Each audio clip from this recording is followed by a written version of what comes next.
नमस्कार, मी माधुरी वैद्य. अधिक मास म्हणजेच ज्याला पुरुषोत्तम मास असंही म्हणतात, त्या महिन्यातला आजचा दुसरा दिवस. काल आपण भगवद्गीतेतल्या पुरुषोत्तम योगाचे 2 श्लोक आपण पाहिले, त्याचा अर्थ जाणून घेण्याचा प्रयत्न केला त्या श्लोकांचा. आज आपण तिसरा आणि चौथा हे 2 श्लोक पाहणार आहोत. पण त्याआधी पटकन थोडी उजळणी. ओम श्री परमात्मने नमः.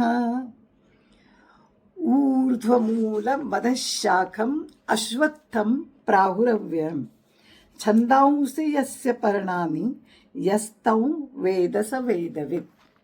अधश्चोर्ध्वं प्रसृतास्तस्य शाखा गुणप्रवृद्धा विषयप्रवालाः. अधश्च मूलान्यनुसन्ततानि कर्मानुबंधीनि मनुष्यलोके. आता तिसरा श्लोक.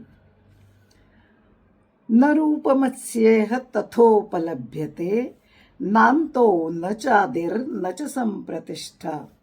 अश्वत्थमेनं सुविरूढमूलमसंगशस्त्रेण दृढेन छित्त्वा.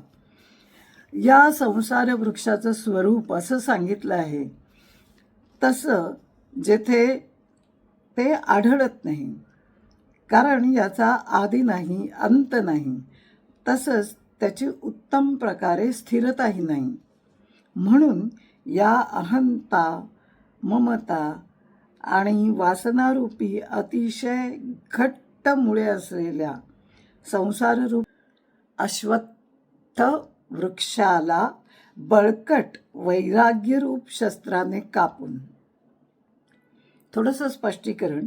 ज्याप्रमाणे झोपेतून जाग झाल्यावर स्वप्नातला संसार सापडत नाही, त्याचप्रमाणे या संसाराचं शास्त्रात जसं वर्णन केलंय, म्हणजे जसा तो दिसतो किंवा ऐकण्यात येतो, तसा तत्वज्ञान झाल्यावर तो दिसत नाही.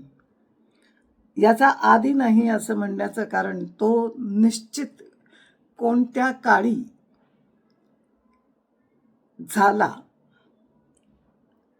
याची परंपरा केव्हापासून चालत आलेली आहे याचा पत्ता लागत नाही.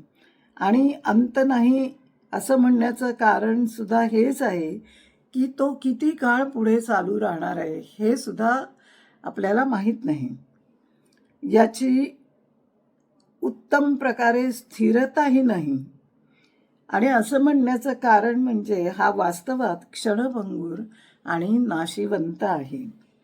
मुख्य शाखारूप ब्रह्मदेवापासून सर्व लोकांसह देव, मनुष्य, पशु पक्षादी योनींची उत्पत्ती आणि विस्तार झालेला आहे, आणि म्हणून त्याचं फांद्यांच्या रूपात वर्णन केलेलं आहे. आणि या फांद्यांची जी घट्ट मुळं आहेत, अहंता, ममता आणि वासनारूपी, जी विषयभोगामध्ये सत्ता, सुख, प्रीती आणि सौंदर्य यामधून आपल्याला दिसून येतात, ती नाहीशी करायची असतील तर बळकट अशा वैराग्य रूप शस्त्रानेच कापावी लागतील. आणि तशी ती कापून ततः पदंतत् परिमार्गितव्यै यस्मिन् गता न निवर्तन्ति भूयः. तमेव चाद्यं पुरुषं प्रपद्ये यतः प्रवृत्तिः प्रसृता पुराणी.